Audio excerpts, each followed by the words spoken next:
म्हणजे याचे आपल्याला वडे बनवू शकतो आपण, जास्त पातळही नाही आणि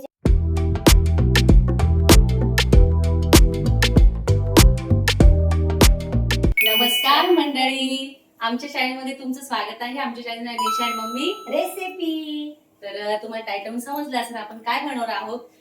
तर आज मम्मी काय बनवणार आहे आपण नाश्त्याला? तर मी आज नाश्त्याला मेंदू वडे आणि ते पण रव्यापासून बनवलेले, इतके सुंदर आणि कुरकुरीत, एकदम असं वाटतच नाही की रव्यापासून बनवलेले. तर मी मार्केटपर्यंत आले, आंघोळ केली आणि बघा माझा असा लुक आहे. साडी सिंपल साडी घातली, छान दिसते, असा लुक आहे माझा. वय फिरून दाखवते तुम्हाला. आणि थोडी तब्येत गरम गरमच आहे अजून, पण 2-3 दिवस गेली ना मार्केटला, थोडं जागरण झालं, हवेमुळे थोडस वातावरण चेंज झालं, तर थोडं बरं नाही वाटत ते. आणि बरेच जण म्हणत होते का तुम्ही जर एवढं खात नाही किंवा तुम्ही जे वाळवण्याचे प्रकार केले खात नाही तर मग कशाला बनवतात. तर तुमच्यासाठीच बनवत होतो, कारण की ना मम्मीला एवढं दुखत होतं किंवा त्रास होतो, हे फक्त तुमच्यासाठी मम्मी दाखवण्यासाठी बनवते, नाही तर काही गरज नाही. आणि आम्ही जे केलंय ना ते या निमित्ताने आमच्या घरी पण झालं आणि आपण खायला पण थोडं थोडं झालं. कारण आपल्याला माहितीये का जास्त हे होत नाही आणि स्वयंपाकाला काही त्याच्यामुळे ते जे आपण केलेलं असतं ते बरोबर सणावाराला म्हणावं लागतंच. आठवण येते. ते पापडाची चटणी करायची, नागलीच्या पापडाची पण ती चटणी छान करते, ती चटणी करायची असली तर मग ते करून देतात. मग 1-2 किलो काही नाही, मग लोकांकडे मागण्यापेक्षा आणि बाहेरून विकत आणण्यापेक्षा आपल्या घरीला केलं तुम्हाला पण दाखवून होतं आणि आपल्याला चव पण आपल्या हाताची कळते. त्याच्यामुळे मग मी म्हटले 1-2 किलोचे केलेले. आणि तुमचा एवढा प्रतिसाद बघून म्हणूनच मम्मी एवढी उभी असते, तुमच्यासाठीच एवढं बनवलं. तर असं काही गैरसमज करू नका. मला माहिती मम्मीला बरं पण वाटत नाही, तरी पण मम्मी तुमच्यामुळे मम्मीला उत्साह येतो, तर असं काही नाही. तर आम्ही दोघी मिळून करत असतो. आपलं तेच चॅनल आहे, इतर गोष्टी मी दाखवत असते. त्याच्यात कधी कधी रेसिपी बघून पण बोर होतं, म्हणून मी इतर गोष्टी दाखवत असते. तर आज मम्मी बनवणार आहे रव्याचे मेंदू वडे. तर त्याच्यासाठी काय काय साहित्य लागेल मी दाखवते तुम्हाला. तर चला, आपल्याला रवा घ्यायचा आहे, जाड घ्या बारीक घ्या कुठलाही घ्या, जो असेल आपल्या घरात अवेलेबल तो घ्या. तर बघा मी हा 1 वाटी घेतलाय, अजून थोडासा घ्यायचा, 1.5 वाटी घ्यायचं ना. हो 1.5 वाटी, म्हणजे आपल्या मेंबर प्रमाणानुसार घ्यायचं. आता आमच्याकडे निशा आहे खायला, साई आहे, मी आहे, म्हणजे असे प्रकार असतात. तर साई नॉनव्हेज वगैरे काही खात नाही, त्याच्यामुळे मग त्याला असे प्रकार आवडतात. मुलं चटोरे असतात. हो, मुलं चटोरे असतात. तर बघा हा रवा घेतलाय मी. आता त्याच्यात लागणारं साहित्य मी सांगते तुम्हाला काय काय लागतं. थोडं अद्रक घेतलं, हे हिरव्या मिरच्या मी बारीक कापून घेतल्या. हे जे धने आहे आपले अख्खे, हे थोडे भाजायचे आणि ठेचायचे. हा कढीपत्ता आहे आणि हे कोथिंबीर आहे. तर हा कढीपत्ता आपल्याला ना धुतलेला आहे, हा बारीक कट करायचा कोथिंबीर सारखा, तो यात मिश्रणात टाकायचा आपल्याला. आणि हे मी जर 1-1.5 वाटी घेतले ना तर आपल्याला 1च वाटी आपल्याला दही घ्यायचं आहे. हे दही काही जास्त आंबट नाही, अमूलचं दही आहे, काही जास्त आंबट नसतं, त्याच्यामुळे मग मी हे एवढे घेतलेले. आणि लागणार खाण्याचा आणि सोडा, नंतर मग लास्टला खाण्याचा सोडा आणि मीठ टाकू आणि मीठ चवीनुसार. तर आता मी हे थोडेसे भाजून घेते आणि मग दाखवते. 1.5 वाटी आपण रवा घेतलेला, जाड घ्या बारीक घ्या, त्याच्यात काही आपल्याला फरक नाही. आता त्याच्यासाठी आपल्याला लागणारे साहित्य मी तुम्हाला सांगितलं होतं. तर बघा मी थोडी अद्रक ठेचून घेतलेली बारीक मस्तपैकी. आपले फिक्के मिरच्या घेतलेल्या मी, ज्वाला मिरच्या फिक्क्या एकदम बारीक काट केल्या, त्या ज्वाला म्हणतात त्याला. आणि आपला हा कढीपत्ता आहे, हा कढीपत्ता मी कट करून घेतला. थोडंसं मिश्रण त्याच्यामुळे मी थोडंसंच घेतलेलं आहे. तर जवळजवळ ते 7-8 पानं आहेत आपल्या घरच्याच कढीपत्त्याचे आहेत. आणि हे जे आपण धना पावडर, हे धने आहे ना, हे भाजून घेतले आणि भाजून मग ठेचले. त्याने स्वाद छान येतो आणि सेंट पण आता खूप छान येतो त्याचा. आणि कोथिंबीर आपली घरचीच राहते, काही आपल्याला आणायला लागत नाही, तर त्याच्यामुळे भरपूर टाकली तरी चालेल. आणि चवीनुसार मीठ. आपल्याला मस्तपैकी सगळं हलवून घ्यायचंय. नंतर आपल्याला त्यात दही टाकायचंय. तर आपल्याला हे सगळं आधी मिश्रण सगळं व्यवस्थित छान सर मिश्रण तयार करून लागतंय. खूप असं वाटतच नाही का हे उडदाच्या डाळीपासून बनवलेले, इतके सुंदर लागतात ना. ते उडदाच्या डाळीला तरी भिजवा, मग ती डाळ चिकट होतं. आता हे झाल्यानंतर आता आपल्याला हे दही टाकायचं यात. आपल्याला जो खाण्याचा सोडा आहे तर त्याचा नंतर वापर करायचा आहे. जेव्हा आपण करायला घेऊ तेव्हा एकदम म्हणजे आता करायचंय, तळायला घ्यायचंय. आणि इतके पटकन होतात ना, म्हणजे खूप भूक लागली आणि पटकन आपल्याला काहीतरी खावंसं वाटलं, असं काही भिजवायची गरज नाहीये. पोहे बनवस तर आपले मेंदू वडे तयार होतात. तर आपल्याला याच्यासाठी पाणी लागेल. पाणी एकदम जपून दही टाकायचं. होतं, ते दही याच्यात मिश्रण केलंय मस्तपैकी. पण आता आपल्याला पाणी लागेल याच्यात. थोडं थोडं जसं लागत तसं आपण पाणी घेऊ शकतो. उगाच म्हणजे जास्त असट म्हणजे एकदम सैल नको व्हायला. म्हणजे त्याचे वडे पण बनवता आले पाहिजे ना आपल्याला. आणि रवा असल्यामुळे ते फुलतात ना, टाइम पाणी लागतंच त्याला. तिथे टाकू सर.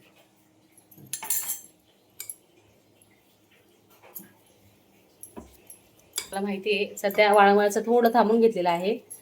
लाल मिरची किंवा काय असो, मसाले असो काही वेगळे. तर कोणता मसाला होता मम्मी तो? कांदा लसूण मसून तो दाखवणार आहे मम्मी. मी दाखवणार. आता मी केरळला जाणार आहे. केरळहून मी तो मसाला खाणार आहे आणि मग मी कांदा लसूण मसाला तुम्हाला दाखवणार. इतका सुंदर आहे कांदा लसूण मसाला. कारण की आपल्याला कळेल नाही का. हो, मस्तपैकी मिश्रण झालेलं याचं. म्हणजे याचे आपल्याला वडे बनवू शकतो आपण. जास्त पातळही नाही आणि जास्त घट्ट पण नाही. तर आता कढईमध्ये तेल ठेवायचं आपल्याला. छानपैकी झालेलं आहे बघा. खायचा सोडा आहे आपला, तो घेतलाय थोडासा. कारण त्याच्याने मस्तपैकी फुलतात ते. आणि थोडं परत मिक्स करायचं आहे आपल्याला. तिथे गेल्यावर मी हाताने करणारच आहे. म्हटलं पहिले असं करून मिक्स थोडं. तो खूप छान सुगंध येतोय त्याचा. तुम्ही खरंच नक्की ट्राय करा. एकदा आपल्याला नाही जमले, जर टेस्ट नाही आवडली तर थोडीशीच करून बघायची, एकच वाटीचे करून बघायचे. जर आवडले तर आपण सगळ्यांना नाश्त्यासाठी पण आपण करू शकतोय. तर आता चला, कढईमध्ये तेल ठेवलेलं आहे. छोटीच कढई घेतली काय आपल्याला एक एक दोन दोनच तळायचे. आणि एक एकच तळले ना तर खूप छान वाटतात. जास्त टाकलं की ते एकमेकांना चिटकतात. छान. मम्मी आता नाजूक बनवेल बघा कशी बनवते. तर मम्मीला खूप छान असे मेंदूवडे येतात. आपले आता आकाजी असो काय असो खूप छान बनवते मम्मी. असे गोल मस्तपैकी करून घ्यायचे याला. आणि एक मस्तपैकी मी गोळा घेतलाय. आता आपल्याला यात गोल मस्तपैकी असा गोल पाडायचे. कोणी आपली चहाची गाळणी असते त्याच्यावर पण करू शकतात तुम्ही, जर हातावर नाही जमला तर. मी आता यात टाकते. नाही, हे बारीकच गॅसवर तळायचे आपल्याला.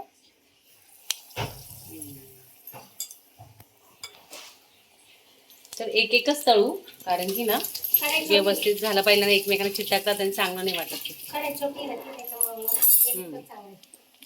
असं असं तेल टाकतं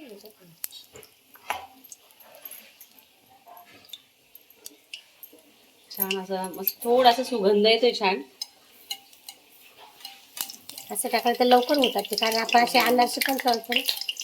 मम्मी आता ना नाजूक छोटे केल्या, कारण की ना ते आपण इनो टाकलंय ना ते छान असे फुगतात मग मस्त.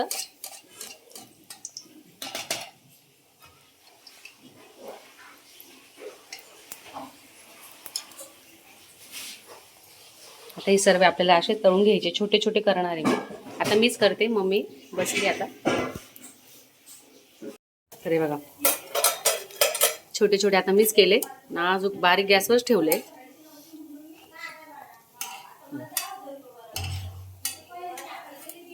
मस्त झाले.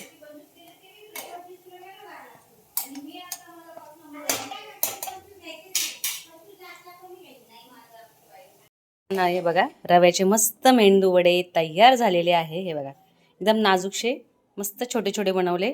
इकडे आज इडली आहे, डोसे पण केलेले आहे आणि सांबर आहे. आज ना आमचा हाच बेत ठरला होता छान असं सगळं साऊथ इंडियन करायचं. तर आता आपण मम्मीला देऊया. घे मम्मी. आली. हे घे चम्मच, टेस्ट करून दाखव. तर इतकं ऊन आहे ना, त्याच्यामुळे म्हटलं हलकं फुलकंच खावा. कारण ना हे काही तेलकट नाही जास्त. इडल्या पण बनवलेलं आहे, सांबार पण बनवलेले. ते एकदम मस्तपैकी असे बघा कसे कुरकुरीत झालेले. रव्याचे ना आणि फुगले पण आहे मग मस्त. तर आपल्याला हे आज सांबार बनवलं, परत डोसे पण, इडली पण आणि मेंदू वडे पण. एवढे आज आयटम झालेले आहे. तर मग म्हणे आपण रव्याचे मेंदू वडे पण दाखवू. म्हटलं ठीक आहे चल. बघू शकतात बघा तुम्ही स्ट्रक्चर एकदम मस्त झालेले आहे. आणि बारीक गॅसवरच आपल्या तळायचे, कारण की मध्ये कच्चे राहून जातील म्हणून मी सगळे बारीक गॅसवर तळून घेतले. आता मम्मी खाणार आहे. भाजी पोळी खाऊन खाऊन रोज रोज कंटाळा येतो. थोडं वेगळं. तर आज मेनू हाच ठेवलेला आहे. एकदम अप्रतिम, खूप छान वाटत नाही ना रव्याचे? तुम्ही रव्यामध्ये जाड आणि बारीक घेऊ शकतात. कोणत्या घेऊ शकतो? हां, बारीक रव्याचं काही टेन्शन नाही, जाड असला तरी छान आहे.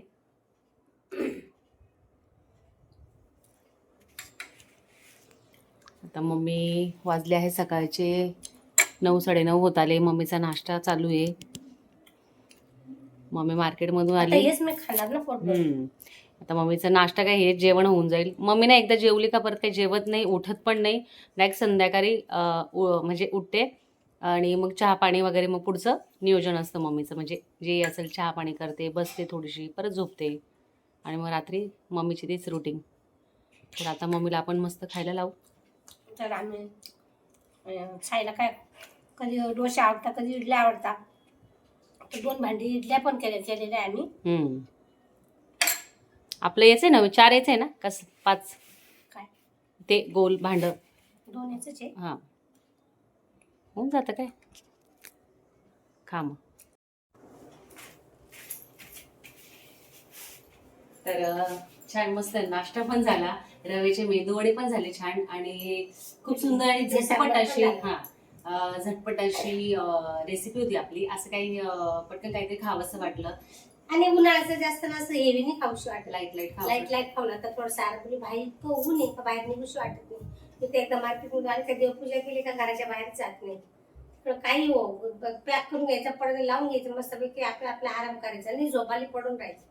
अजिबात जायचं नाही बाहेर, इतकं ऊन आहे. 12 ते 4 मध्ये तरी शक्यतो टाळाच तुम्ही, कारण की तेव्हा खूप कडक ऊन असतं आणि हा महिना पूर्ण उन्हाचाच आहे. त्याच्याकरता बाहेर जाऊ नका.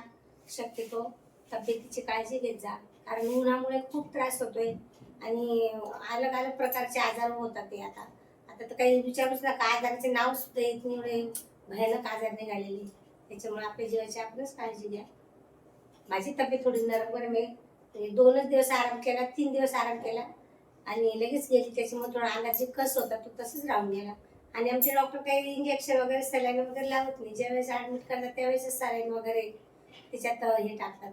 पण असं जर चेकअपला गेलं ना तर ते गोळ्या औषधं देतात. त्या गोळ्यांची पावडर होती तोपर्यंत बरं वाटलं. रात्री कामाला गेली, ते काम केलं, सकाळी परत विटनेसपणा आला. त्याच्यामुळे ना असं अर्ध डोकं दुखतं माझं आणि हलकंसं असं वाटतं, बोलूशी नाही वाटत. थोडं असं आपलं गुमसुम बसावं असं वाटतं. तर आता मी 2-4 दिवस आता अजिबात जाणार नाही. अजिबात नाही जाणार, कारण ना काळजी आपणच घ्यायला पाहिजे. दुःख त्रास आपल्याला होतो, त्याच्यामुळे ते काही वजन आपण घेऊन त्याला निशाच्या डोक्यात द्या, साईच्या डोक्यात द्या का मोठ्या मुलीच्या डोक्यात द्या. कारण हे दुःख आहे आपल्याला सहन करायचंय, त्रास आपल्याला सहन करायचंय. त्याच्यामुळे आपण आपल्या जीवाची आपणच काळजी घ्या. तर खूप कमेंट्स येतात. त्या दिवशी मम्मीचा व्हिडिओ बघितला तुम्ही, खूप छान प्रतिसाद पण दिला आणि बरेचसे म्हणत होते का तुमचं रुटीन दाखव, म्हणून मम्मीचं रुटीन दाखवलं. आणि त्यावर अजून एक कमेंट होती, ती दाखवली पण मम्मी तुम्हाला वाचून पण दाखवली असेल का तुम्ही काहीतरी करा किंवा मग तुम्ही तुमचा हक्क सोडू नका. म्हणून मम्मी थोडीफार चर्चा केली. मम्मीला हक्काशी किंवा कशीच काही घेणं नाहीये. तर तुम्हाला मी वाटत असेल का सिंपती गेम आम्ही खेळतोय किंवा सिंपती आम्ही मिळवतोय म्हणून सांगतोय. मम्मीचं रुटीन दाखवलं, काही प्रश्नांची उत्तरं दिले. तर सुंदर अशी रेसिपी विधी निघाला म्हणून मी सांगितलं, त्या कमेंटचे उत्तर दिले. मलाही आता काही काढायचं नव्हतं. तर सुंदर अशी आपली रव्याची मेदूवड्याची रेसिपी झालेली. नक्की ट्राय करा, खूप सुंदर होते, झटपट होते आणि खायलाही खूप सुंदर लागते. तर आता मम्मीचा झालाय नाश्ता, आता मम्मी चेंज करेल, आराम करेल, आता संध्याकाळीच उठेल आणि आज काही जायचं नाही कामावर, त्याच्यामुळे जायचं नाही. काही झोप नाही लागणार. ज्या दिवशी कामावर जायचं असेल त्या दिवशी झोपच लागणार. आणि आजची रेसिपी तुम्हाला कशी वाटली कमेंट सेक्शन मध्ये नक्की नक्की सांगा. आमच्या व्हिडिओला लाईक करा, शेअर करा, सबस्क्राईब करा. भेटू नेक्स्ट व्हिडिओ मध्ये. तोपर्यंत बाय बाय, टेक केअर.